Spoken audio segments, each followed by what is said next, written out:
Namaste, it's Sahara Rose, and welcome back to the Highest Self podcast, a place where we discuss what makes you your soul's highest evolvement. This episode is brought to you by Ayurveda. Ayurveda is a modernized Ayurvedic supplement company that takes certain issues that we have, such as mood, joints, immunity, digestion, and creates these custom little packets exactly for us, infusing ancient Ayurvedic herbs with modern vitamins and minerals. I take the mood formula daily. It is great if you work a stressful job, had adrenal fatigue, ever suffer from anxiety or even depression. And it really heals you from a fundamental and holistic level. So if you want to try it out, head over to Youveda, YOUVEDA.com. Use the code Sahara and you'll receive 35% off your first order. And they now ship to almost every country globally. So check it out. If you live internationally, they may be shipping to your country too. And they just added India, guys.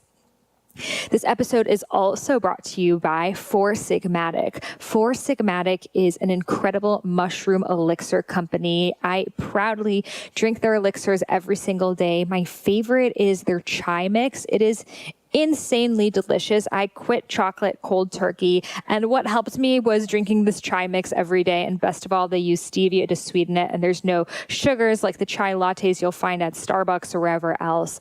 And the mushrooms are really good for balancing your hormones, helping heal adrenal fatigue, healing your body on an adaptogenic level. So adaptogens really kind of relate to what your body needs. So if you are high stress, it will bring you down. If you need more energy, it will bring you up. And that's what's so amazing about adaptogens. They adapt to your body, and mushrooms, medicinal mushrooms, have a lot of adaptogenic properties.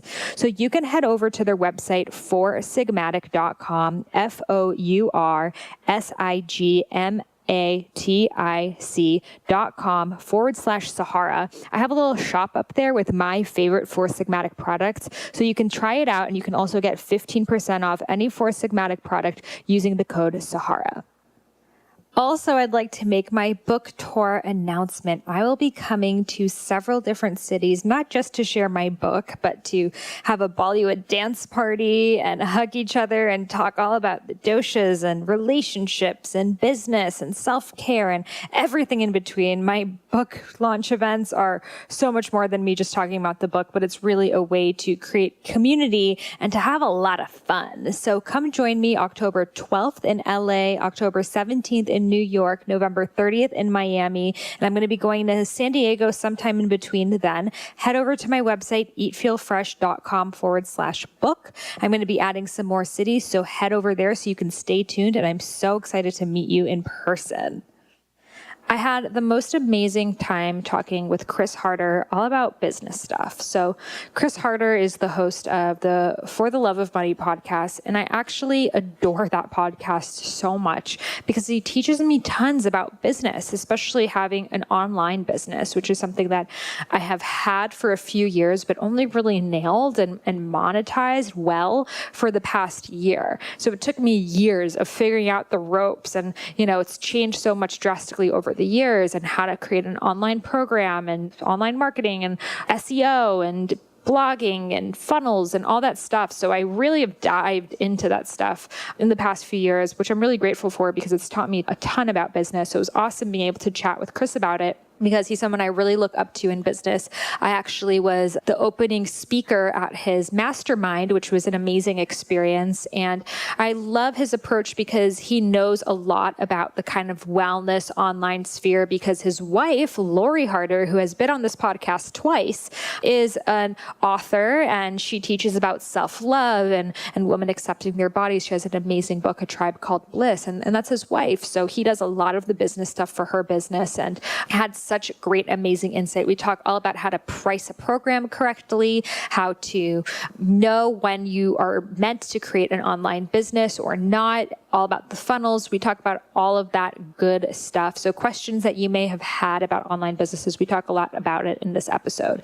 And I also want to be sharing with you that I am launching my Abundance Mindset Masterclass. So this masterclass is for you. If you want to have an online business, you want to change your relationship relationship with money. You want to know how you can have spirituality and consciousness and live an abundant lifestyle to afford for all of the Whole Foods bills and yoga classes and massages and things that it takes to live an abundant life. Because, back in the day, people were monks and they would just meditate all day and people would feed them. But that's not the case for today, nor do most of us want that. So we have to be independent and stand up for ourselves, but at the same time, do it with consciousness and taking care of other people and giving back. And, impact is such an important thing for Chris and for I and for a lot of entrepreneurs. And I recently did a podcast episode all about the Cambodian Children's Fund and how I spoke about how I sponsored a child. And because of that episode, I did a listener who went to Cambodia to go visit the place where I sponsored the child. And she sponsors now 2 children from there. And now I also sponsor grandma from there. So it is amazing the impact that you can make when you change your mindset on money, as well as the freedom that you can have in your life to really go after your creative tasks, to go after the things that fill you up, to, have time to read. Like right now, I've been reading a lot of books, which has been so great and so nourishing. Whereas a few years ago, I didn't have time to read because I was so busy doing tons of one-on-one consultations all day long, just talking, one-on-one consultations, that I would get so burnt out by the end of the day that the last thing I wanted to do was read. But now that I have an online business, I'm creating passive income and I'm able to literally get checks coming in the mail and I'm not doing active work on it. It's just something I set up that's creating recurring income for me. And that frees up my time to do more things that fill me up, write more books, go to the beach, volunteer, cook, spend time with my fiance, take care of other people. Like I love doing that stuff. And I feel so free that I don't have to work and trade in my hour for dollars. And that's something I talk about a lot in the Abundance Mindset Masterclass. So if you're interested, head over to the show notes. You can sign up for it there. We're going to be doing a live webinar with 2 mentors of mine who are really going to help you create a sales funnel, etc. It's going to lead to a really cool online program that you can do to create your own online business. So check it out on the show notes or on my website, IamSaharaRose.com. And I'm so excited to have you. And if you're listening to this past November, we're going to be doing it again live in January. So still head over to the show notes, sign up, and you can participate in the next live online program. So Chris Harder, he's an amazing podcast host, a teacher, total business badass. I love learning from him, and I know you are too. And let's welcome him to the Highest Self podcast. Welcome, Chris, to the Highest Self podcast. It's so great to have you here. I am beyond excited to be on here. Thanks for having me. Oh, well, I'm so excited because I think I've listened to all of your podcast episodes. Like, I am a fan. So please listen to his podcast after you listen to this. Oh my God, that makes me so happy. Seriously. Yeah. Well, I just love it because, I'm someone who loves growing, spiritual growth, personal development, everything. And I realized a few years ago, I did this circle, and it's like health, exercise, relationships, community, And the thing that I scored the worst on was finances. Why? Because I grew up kind of, my parents had money and all of that, but then I realized money doesn't bring happiness and there's so much more important things in life. So I kind of put that as having money is a bad thing, and people who focus their lives on money are greedy and they don't experience higher joys. So I kind of thought, to be conscious, I have to not have money as a priority. And I think a lot of people listening did this. But then I realized that what's really holding me back from fully being in my joy and my power and also doing what I want to do full time is this fear of money, which is what brought me to reading How to Think Like a Millionaire. I think that's what it's called. Secrets of a Millionaire Mind? Yeah. Harbecker? Yeah, exactly. With Harv. Yeah. Yep. And listening to podcasts like yours. And that has been the biggest game changer for me. Well, first of all, thank you. That means a ton to hear that. And, you're not alone. Matter of fact, you are the majority. Most people wake up in that situation where they realize they've put everything else first, their spirituality and their health and their fitness and their relationships, and they forget that they have to work on their money mindset as well. It's literally another relationship in your life that you have to remember to cultivate and to woo and to date. Yeah, you have to date your money. You have to date that money mindset because, quite honestly, it's so easy to cruise through life with all these other challenges that we have. We want to get the right significant other. We want to have the right tribe, the right friends, the right business partners, the right career, you name it. There's so much for us to work on. The last thing we think to work on is our money mindset and that relationship right there. So that's why so many people wake up and have that exact same feeling that you're describing. Now, in addition to forgetting to work on, one's relationship with their money, people also have this inherent shame or fear around being judged for pursuing money or pursuing success. And this is what really, really holds us back. And this is what I'm working so hard to help people overcome. Because I feel like, and I'm just going to say it, people are more worried about being humble than helpful. And here's what I mean by that. Of course, everyone wakes up and they want to be helpful. I mean, we're all pretty dang good people at the core. Mm-hmm. So what I mean by that is if you have to choose between having ultimate financial abundance so that you can help any number of people that you want and any cause that you want, or appearing humble, what do we choose? We choose appearing humble. And so I'm just going to lay it out there and say people are too worried about being humble than helpful. Because if you were more worried about being helpful, you would close out all of the other noise that you're hearing, and you would roll up your sleeves and you would bring as much wealth into your life as you can, knowing that because you're a good person, you're then going to go do great things with that wealth. Yep. Totally. I mean, that's going to be your quote for this episode. I mean, I'm sure you're going to come up with more, but it's so true, because I think a lot of us, we think that if it's what you love to do and you're charging for it, then it's no longer what you love to do, because, there's now a monetary value to it and it becomes icky feeling. And that's why I see so many people who are health coaches or healers or whatever, and they love doing it so much that they're like, sure, I'll do it for free, or I'll speak at your event for free. I'll do this for free, that for free. And that's what keeps them from doing it full time. They have these 9-to-5s that they hate and they're healing on the side. Why? Because they don't want to charge money for it. So that's an epidemic that we need to work together to shift. And it affects the spiritual community, the healer community, the yoga community, the coaching community more than any other community out there. I want you to think about Wall Street. Wall Street is unapologetic about going and creating as much wealth as possible. And it gets a bad name, except the majority of people I know that are massively wealthy, I don't care if it's Wall Street, entrepreneurship, no matter how they receive their wealth, they do incredibly beautiful things with that money. Mm-hmm. I literally do not know an incredibly wealthy individual, at least that runs in our tribe, that isn't doing really big things that shift the world with their wealth. Right. And so here's the problem. On Wall Street, it's acceptable to talk about pursue wealth.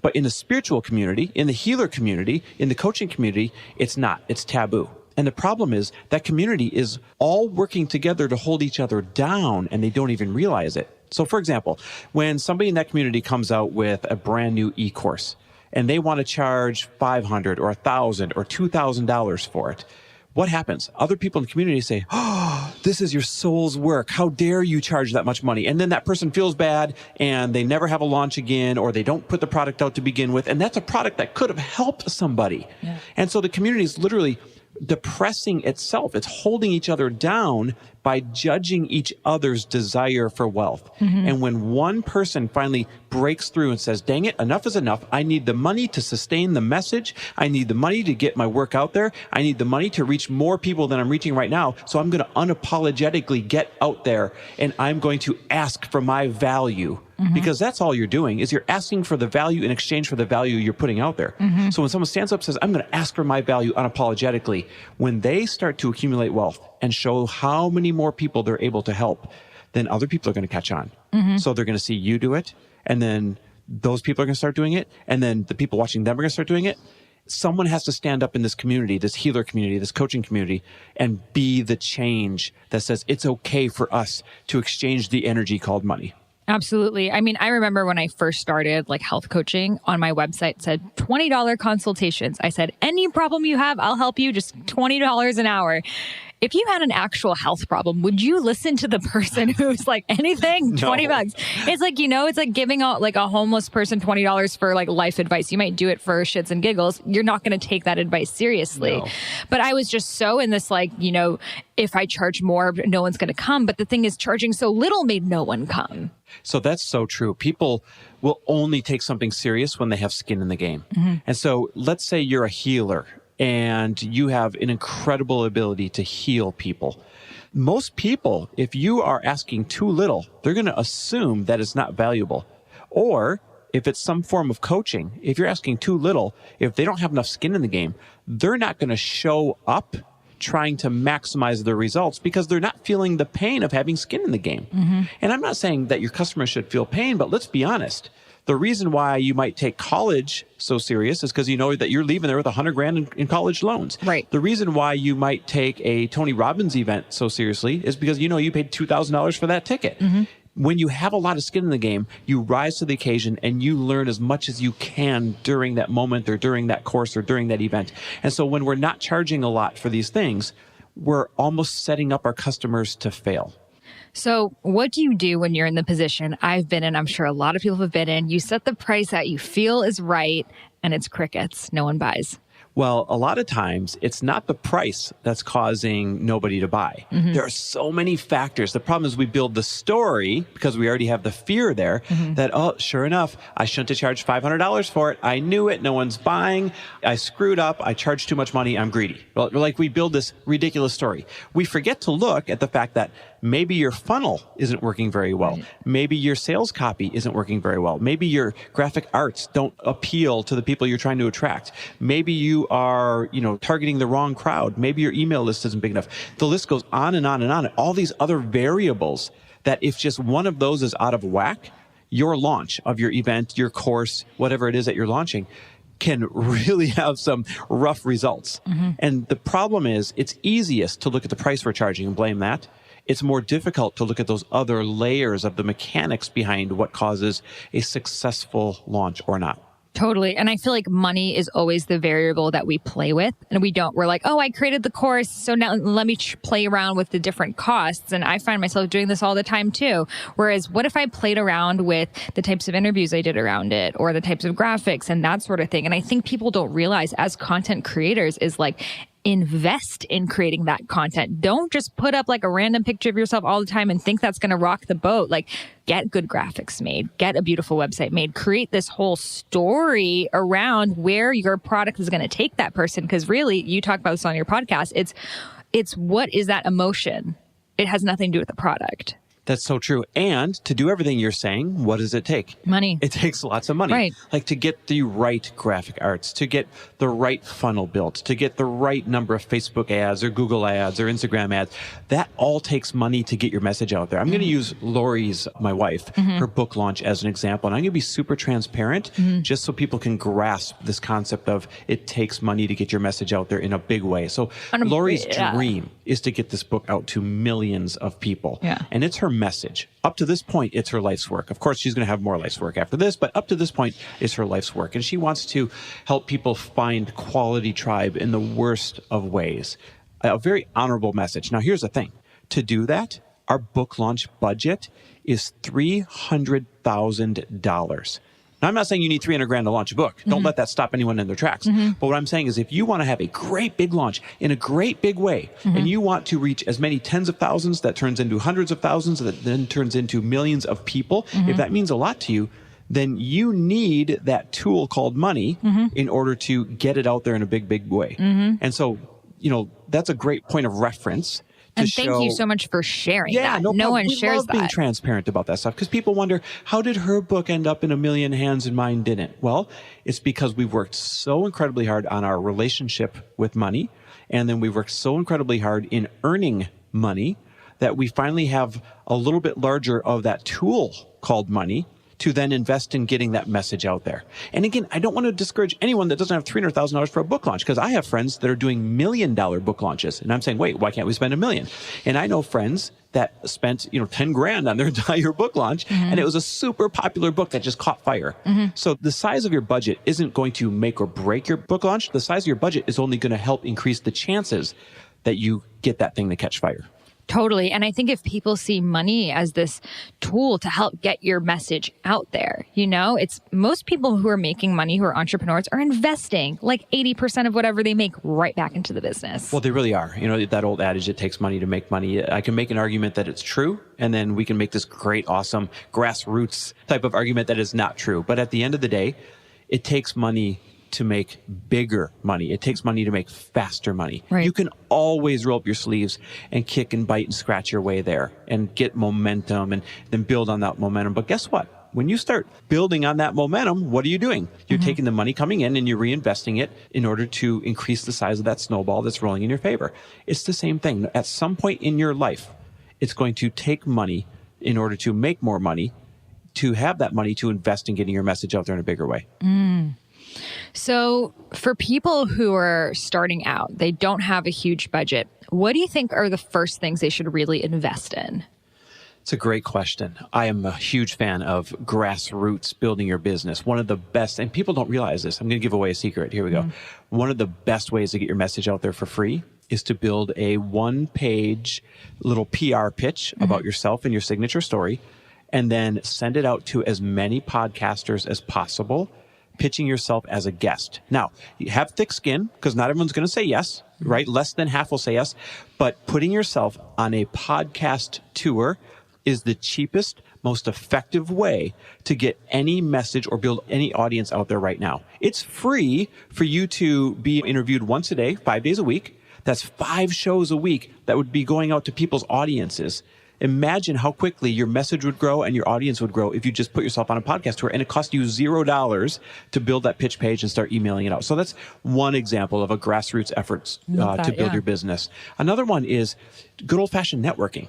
Reach out to people who are doing what you are doing. Reach out to groups that are involved in what you want to be involved in and insert yourself into those people's lives. You're going to find that more people want to play the hero than there are people that'll say, no, I don't want to help you.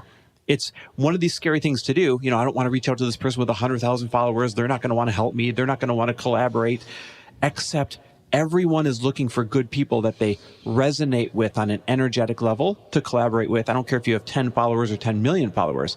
People resonate with your message. People resonate with the authenticity of the mission that you are putting yourself on. And so if you're serious about your mission, reach out to the people that intimidate you. Reach out to the people that scare you and ask how you can serve them. Ask how you can collaborate. Pay them a compliment and say, have you ever thought of this? I would love to help you with it, and offer up one of your skill sets that you have to offer up. It's inserting yourselves into those forms of collaboration that'll make your business take off. Totally. And providing that value, not coming into, oh, you have 100,000 followers. Will you post about my self-published book that has 10 people who ever bought it? It's no, that's not really an equal energy exchange, but providing so much value, helping that person that it's they naturally will just want to share your work. Oh, totally. Here's a great little hack to get someone's attention.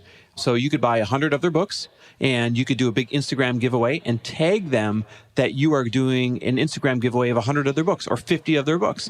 That's going to catch anyone's attention. And they're going to say, who's this person? That's a pretty serious move. And wow, they are totally a fan of what I'm doing. This person has now caught my eye. And it's a great way to help people, to help catch their attention. And I think what people are immediately thinking is, well, that's going to cost so much money.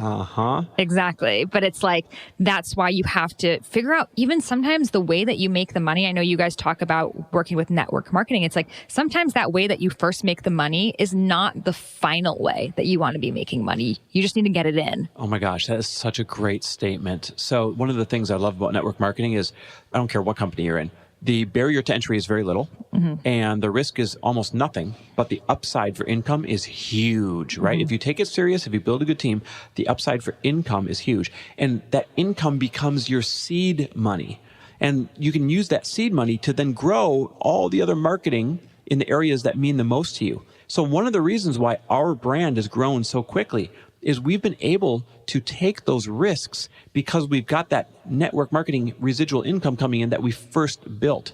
And so when we try a huge Facebook ad campaign and it fails, it's not the end of the world. When we try to put on an event and we're worried if tickets are going to sell or not, it's not the end of the world because you have that safety net. And so network marketing is a great low risk way with a really big upside for people to get out there, build that residual income, and then invest that residual income into the real dream that they were put here for. Exactly. And also being an affiliate for other people's products. It's that product is up and running. You just need to be that middle person. Not that that's the end goal, but just so you can have the money in to invest in the graphic designer and buy the books, etc. That is such a great example. So most people with e-courses that are $1,000 or $2,000, you can affiliate for them. Yeah. And the going rate is 50% these days. Exactly. Some are 40, some are 60, but the average is 50% split. So think about that. If you were affiliating for, so-and-so person, and their course was $2,000, and you were able to sell it to 10 of your friends, audience, followers, funnel, whatever, that's $10,000 that you'd receive for your 50%. Then what could you do with that $10,000? You didn't have to build the course. You didn't have to do anything. All you did was sell a product you believe in to your current audience, and then take that money and reinvest it into your own dreams and your own product that you want to build. So I'd love to talk to you about that next step. I see a lot of people doing that. They're getting the money in and they stop building their own stuff because I can make $1,000 from selling other people's stuff. So it's a slippery slope. Yes. It's a trap. At the end of the day, you should be chasing your calling, right? Or the fulfillment's not going to be there. Now, affiliate marketing is an awesome way to make money at first, before you can build your courses, before you can build your events, before you can build your supplements, or whatever it is that you're going to affiliate for. But that is not the long game. That is not the end game. The end game is having your own message packaged in a way that you think is going to reach people the best, and then standing behind that message that you have packaged in order to get it out there and change the world. And so take that money that you're making from affiliate marketing, be wise with that money, but never lose sight of the long game, which is investing that money in building your own dreams and your own calling. Totally, exactly. And just know that it is just the tool so you can get to where it is you need to go. Absolutely. Listen, there's so many ways to get where you need to go. It's like we're touching on whether it's network marketing, affiliate marketing, whether it's a grassroots campaign, no matter what it is, there are many, many ways to get where you want to go, to fulfill your dream, to, reach whatever goals it is that you have. If you're not reaching them, and I don't mean to rub anyone the wrong way, but if you're not reaching them, you're not trying hard enough. Mm-hmm. You're not trying enough avenues. Now, I'm not saying that you aren't giving any effort whatsoever, but where there's a will, there's a way, that cheesy old comment, mm-hmm. It's so true. If you are resourceful, then there is nothing that's going to stop you, because there are so many different ways that you can start from 0, turn it into 1, which turns into 2, which turns into 4, which turns into 8, into 16, and it grows exponentially. You just have to be willing to try all of those ways. And a lot of times, what gets in the way? Ego. Mm-hmm. So what I mean by ego is there's 2 forms of ego that I'm referring to. Number 1, ego of, well, I'm not going to sell someone else's stuff. Or the ego of, well, I'm not going to look silly by marketing it this way, or I'm not going to look silly by participating in this industry. So that ego is stopping you in your opportunity to get that momentum going, that income going, to then go work in what you really want to work in. Number 1. Number 2, what I mean by ego is the fear of failure. Like, what if I try and it doesn't work? What if I try it and people laugh at me? What if I try it and it doesn't have a fast start? That is another form of ego. You're afraid of what people are going to think of you. And that really just boils down to you're protecting your fragile ego. Because what would happen if someone said, oh, she tried one of her things and it didn't work again? Honestly, it doesn't mean anything if someone says that about you. But you're afraid that people are going to say that about you. And so you're protecting that fragile ego. So I've got this phrase. It's ego is your greatest overhead. And I had to make up that phrase for myself. And if you think about it, it's so true. Ego is always your greatest overhead. It'll stop you from speaking up when you're supposed to speak up because you're afraid of what people might think. It'll stop you from taking action when you're afraid of judgment.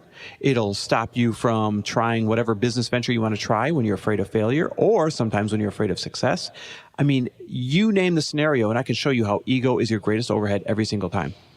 So true. And I love how you bring that point in, because really it's only us getting in our own way always.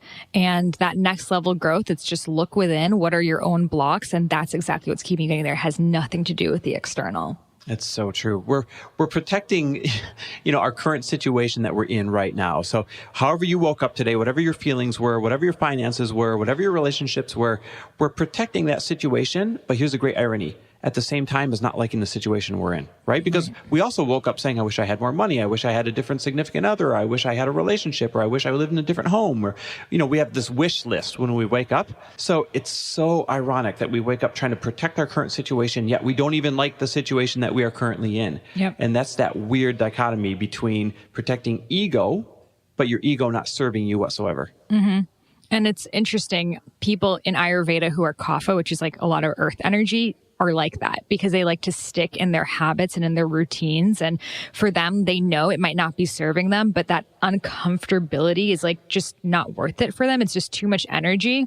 So they end up staying in the same job, same positions, same roles. So it's literally like shaking your body, your routine all of it, and it's all interconnected. It's crazy that we refer to that as a comfort zone when When really it's not. it's keeping us in the most discomfort ever. Right. There's Isn't no that such thing. nuts? There's no such thing even as a comfort zone. No, Yeah. totally not. Because the minute you get to what you think is your comfort zone, it becomes uncomfortable because you naturally we're meant to grow. Naturally, we're meant to advance. Naturally, we're meant to create more and more impact. And so as soon as you get to a certain level, guess what? You want to level up. That's a natural thing, and that is okay. I always say, be grateful for where you're at and equally ambitious for where you want to go.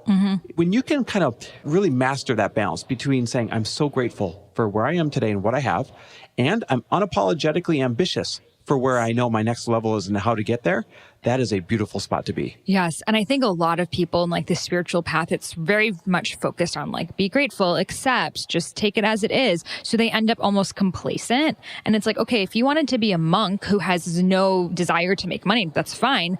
But don't also want to have that desire to have a CEO and all of that when you're just in this place of pure acceptance. There's very few things we actually have to accept. There's so much that we can change that we're not even aware of. Yeah, and that's the part that we have to be open to, is the fact that we don't know what we don't know, and that whatever is on the other side of what we're, not quite willing to go and investigate sometimes is exactly what's calling us. And when we can be brave enough to go there, that's when we start making that connection between why everybody else and not me to, oh, wow, I'm finally getting my break. Right. And the things that we are accepting about ourselves are our own stories of, oh, I'm just lazy. Oh, I'm just a confused person. Oh, I'm just da da da da da. So I just have to accept that about myself. Yeah, that's just conditioning. Listen, that's probably your tribe keeping you there a little bit because you're afraid to upset the tribe. Right? We have this unspoken agreement that, hey, we were this way when we became friends, so I guess we have to stay this way in order to stay friends. So it's partly your tribe keeping you there. It's partly the stories you've built over all the years. It's all of this conditioning that puts you in that position. And when you're willing to question the conditioning, that's when change will start unfolding in your favor. So how do you deal with this when it comes with your family? So when it comes to my family and finances, you mean? Or yeah, like, your family has its own money story that you grow up with. And as you change yours and you're faced with theirs, how do you... Family's just another form of tribe, right? And so any time that you start to transcend your current tribe, it's going to bring some very uncomfortable moments and uncomfortable conversations. But quite honestly, it's the number of uncomfortable conversations that you're willing to have that's going to determine your level of success or not. So with our family, we have these conversations and we put them on the table with Lori's parents, with my parents. Everybody has their own money stories, their own backgrounds. And a lot of times something will come up that Lori and I disagree with. And we'll use that as a moment, not to teach. I almost don't like the idea like, oh, I'm going to teach you something. But we use it as a moment to discuss. Hey, have you ever thought of it from this perspective? And guess what? Most of the time, it turns into a great conversation. They're learning something or we're learning something about their perspective or about their background. And what might feel like an uncomfortable conversation to start to have, right? A lot of times we're afraid to speak up, is only uncomfortable for the first 2 minutes where you're saying, wait a minute, have you ever thought of it this way?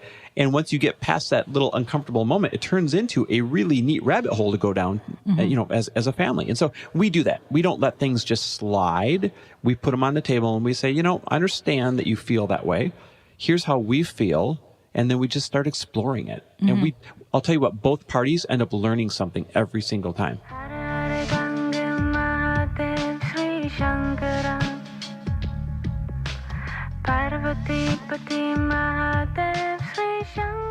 I'd like to take a break and share with you an incredible place where you can buy many of the Ayurvedic self-care products for a massive discount, and that is Thrive Market. Thrive Market is an incredible, revolutionary online marketplace that makes healthy living easy and affordable. Everything is non-GMO and natural with 25 to 50% off discount off traditional retail prices. So I love going on there to get my tongue scraper, my oils for oil pulling for Abhyanga. I buy Ayurvedic snacks from there. I buy everything that I use, all the things that you get in bulk. Let's say you get gluten-free crackers, or you can even get your seafood, if you eat seafood or anything like that, from Thrive. And it's a highly curated marketplace. They're safe, all natural. They have tons of non-toxic beauty products, kitchen staples, home goods. I get Chubby's dog food from there, eco-friendly cleaning supplies, everything you need to start your Ayurvedic and non-toxic lifestyle for a massive discount. So as a special gift, we are offering High Self Podcast listeners an additional 25% off your first order, plus a free 30-day trial. So you can try it out, deliver all your groceries to your door. So let's say you normally spend $100 at the grocery store. Since you're already getting about 50% off of being at Thrive, plus 25% off from my discount, you're saving an average of $50 to $75 off of your $100, which is an amazing discount. So many of you guys are going to be doing your grocery runs. You're going to be buying your tongue scrapers and your oils for all of these amazing Ayurvedic practices. So make it easier on yourself and get it from Thrive. Again, head over to thrivemarket.com/Sahara and you will receive 25% off your first order, as well as a free 30-day trial. Do you ever feel like you should bring up the triggers that they created in your childhood, or that's just going to bring guilt that, they didn't do it on purpose? That's a really interesting conversation because we've both been struggling with this. Lori with her family, me with my family. Mm-hmm. We talk very openly about the stories we've built and the events that have formed, allowed us to form those stories growing up. And our parents, both of us, were so fortunate to get these awesome parents that loved us and cared about us and did the best they could with everything that they knew in the moment. Except you have to realize these are our stories that come from our interpretations of those moments. And so it's easy for our parents to get offended when they hear a podcast, when they hear an interview, when they see us on TV or whatever it is. And we're telling a story about growing up. And our parents are saying, wait a minute, we did the best we could as parents. How dare you make it look as though we weren't trying, or how dare you make it look as though, we made a mistake. And that's never what we're doing. We're always just being honest about the colored lenses that we saw an event through, not the lenses that our parents saw that event through. Mm-hmm. But it's tough. And there's another thing that holds you back, to be honest, right? Is people are afraid to upset their families or tell the stories. And so they don't. And then they wonder why people are not gravitating towards them. Well, you've got to tell the uncomfortable moments. Like I said earlier, the number of uncomfortable conversations you're willing to have is going to determine your level of success. Totally. I mean, I remember when my podcast came out and I was telling the stories about just horrible points in my relationship with my parents, and my parents ended up listening to it and they're like, how dare you share all these secrets on the internet? Da, da, da, da, da. And it's like, I'm like, this is my truth. I can't not vocalize my truth, because then I'm getting stuck in that story. And this is how I heal. And for some people, it's really personal. And for some people, it's on a microphone. And this is just how I process and get through things. And it's like, you can't hold back your story because you're afraid of someone else involved in the story being affected by it. It's healing for them too. I couldn't agree more. As long as you are coming from a place of love, as long as you are doing a good job of making sure you're telling the story in a way that you're acknowledging it's your perspective, not their perspective.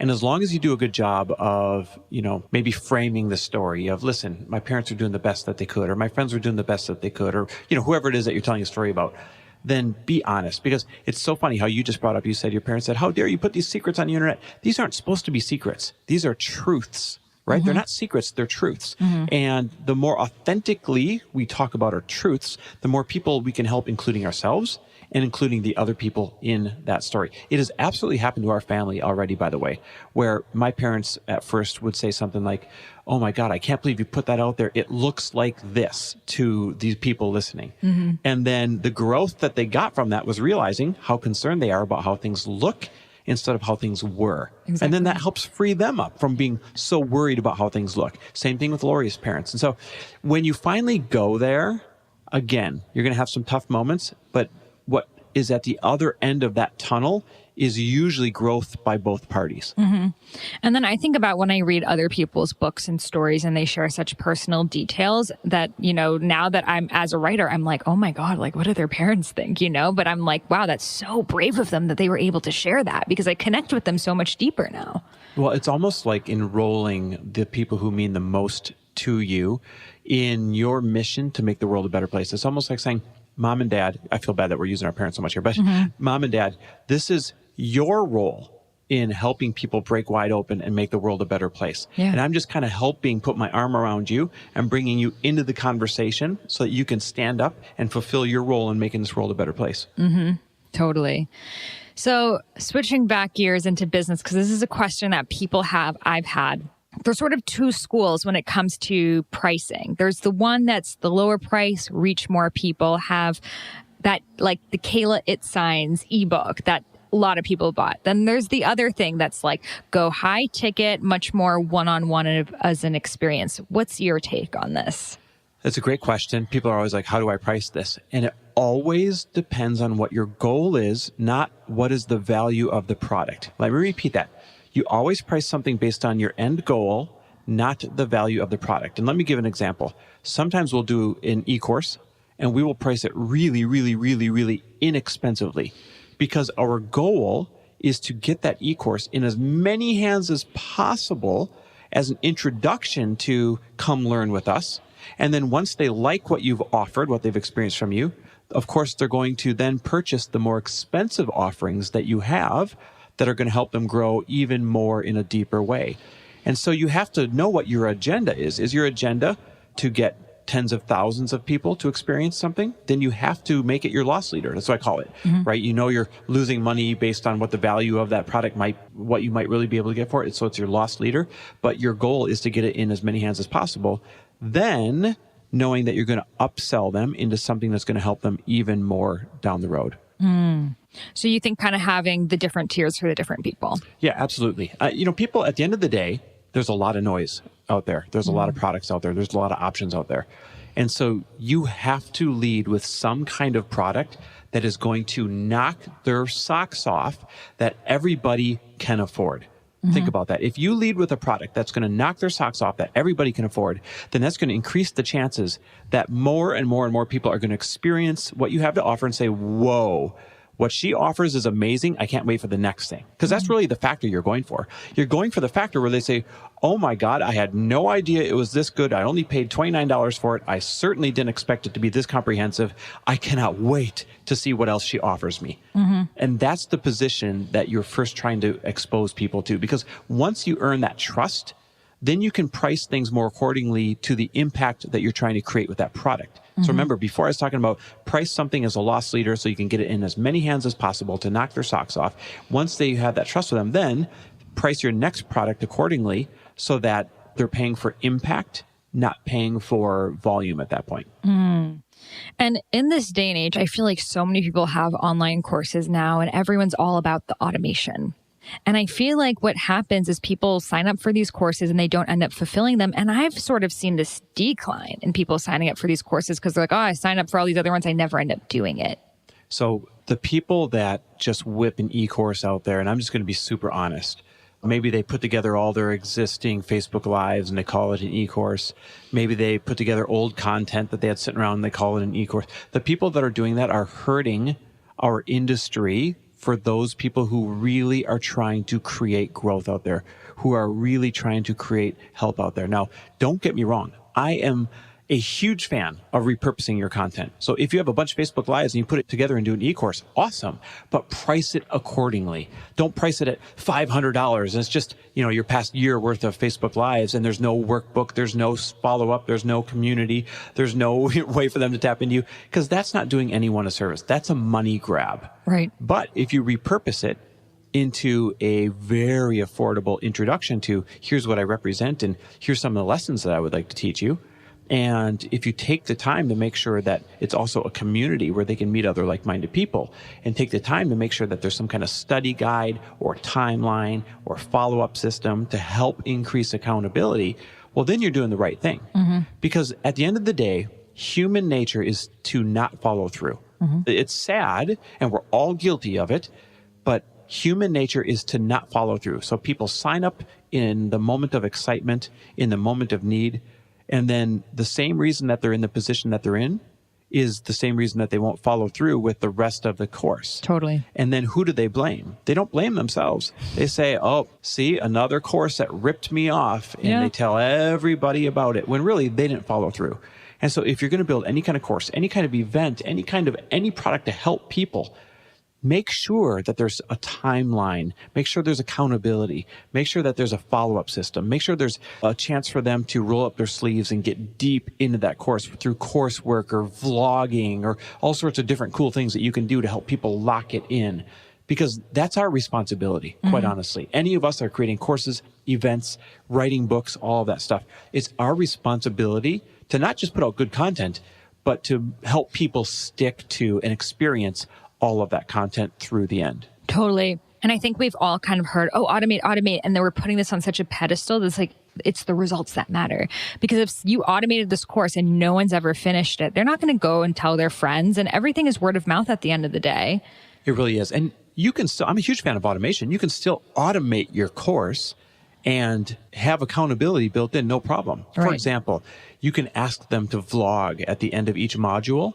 That's a form of accountability, especially when they're vlogging into a closed Facebook group for that course. Right. Because other people they're saying, hey, where's your vlog this week? And, they're helping enroll that person in finishing. So that's one example. So, I'm all about automation as long as you are being very conscious of including forms of accountability and ways to lock it in while you're building that automation. Yeah. I mean, I just see from my own programs, I have a program that is a 12-week program and it's like, teachable. It's all automated. And I see maybe 10% of people actually follow through and do it. Yeah. And then I have another one, which is like a 4-week program and it's priced higher. But every week I'm on the live call and it has that vlogging and everyone does it because they don't want to be on the live call and have no idea what just happened. So listen to the beautiful thing that you just said. You've got a 12-week course, and you notice that people really taper off because there's no accountability. And you have a 4-week course where you are highly evolved, but it costs more. But what's the end result? They're getting way more growth out of it. Exactly. So you just proved the case of charging more for your products so that you don't mind showing up during this 4-week program. Right? Because it's an energy exchange. You're giving them your coaching, you're giving them their energy, and in return, you're asking for more money than the 12-week course, I'm guessing. I haven't looked, but is that true? Yeah, for sure. And so you're charging accordingly because you have more skin in the game and you're helping them have more skin in the game. That was a beautiful example right there. Totally. And and I think that sometimes people create these programs and it's way too long and it's way too drawn out. Like I know I've never done B school, but I think it's like 8 weeks, the whole course. And it's like, sometimes when you drag things out for so long, it loses that momentum and people want to learn the takeaways so they can go and apply it in their lives. So Lori and I are in our busiest season we've ever been in right now, like blessed to be busy, really cool stuff going on. And we just released a 9-week module, which in my opinion is stretching it. Like 9 weeks, you're getting pretty long there. And to help hold people accountable, we offered a live coaching session as a group that we do via Zoom for 90 minutes every single Monday for 9 weeks during the 9 weeks of the program. Now, does that fit well into our schedule right now? Absolutely not. Do we have the bandwidth right now to do that in a comfortable way? If I'm being honest, no. But guess what? We put it in there anyways because we knew that's what people needed. And it was about doing the right thing, not doing the convenient thing. Here we are in week 5 and people are loving it. They're still involved. And we actually have not seen any taper off in the number of people that show up for the weekly group coaching. That's our responsibility, whether we're busy or not, to make sure those things are built in. Otherwise, maybe now is not a good time for you to put your course out there if you are not going to have some form of accountability where you did your best. Absolutely. And I think this is such good advice for people who want to transition into one-on-one to group, show up still in some way. Because at the end of the day, they're paying to be close to you and you are the thing that's driving it through. So if you're not involved, they're going to feel like, oh, well, I might as well just kept following her on Instagram. Yeah, absolutely. Let's put a bow on it like this. Be responsible, be loving, come from a place of, insisting upon creating growth in other human beings. And if you promise to stick to that, then naturally you're going to build your course the right way. If you're not coming from those places, then it's going to turn into an accidental money grab. And that's where people start developing these stories about money, quite honestly. So you can be a part of the solution by coming from a place of growth and love and doing it the right way. Or you can be a part of the problem by coming from a place of taking shortcuts and turning it into a money grab. Love that. Well, so much great advice. I hope everyone was taking notes this episode. So where can people connect with you and listen to your amazing podcast? So my favorite way to connect for some reason is Instagram. I don't know why. That platform is the one that reaches me. So I'm Chris W. Harder on there, Chris W. Harder on Instagram. And go to fortheloveofmoney.com. That's F-O-R, fortheloveofmoney.com to check out the podcast. It'll invite you to subscribe on your favorite platform. I would love to get feedback on what you guys think of the episodes. Well, thank you so much for sharing all of your wisdom with us. I'm sure everyone has like some fire under their seat right now, going out there, taking action. And thank you for coming from such a place of integrity and alignment, because there are very few entrepreneurs who have that genuine desire to serve and to make people's lives better. And you have that too. You're aligned and taking action. So thank you so much for really embodying that and for being an embodiment of the sacred masculine and what it can be. No, you know what? Thank you for creating this space for me to show up and have this conversation. It's a conversation, like you said, to kick this whole thing off, that we don't have enough, that we don't concentrate on enough. And so the fact that you take the time, you create the platform, this is you serving in a way that you know how to serve for everybody out there who's ready to be served. So the pleasure is mine. I'm super grateful. Thank you. Namaste. Namaste. Whoa, how amazing was that episode? I'm sure you've taken lots of notes. Your mind is spinning with business information, and you are excited to go out there and create an online business doing what you love. And I am so excited for you too. So thank you, Chris, for sharing your wisdom with us. Check out his podcast too. And if you want to dive deeper into this with me as your business mentor, please join me on the Abundance Mindset Masterclass. It is going to change your relationship with money, with entrepreneurship, and base it on your dosha, what it is that you are meant to do, what kind of entrepreneur that you are, what are your unique money blocks, and how you can overcome them for your unique constitution. There's nothing else out there like this, and I'm so honored and so excited to bring it to you. So head over to the show notes, head over to IamSaharaRose.com. You'll see it right there, and I can't wait to meet you on the Abundance Mindset Masterclass. Namaste.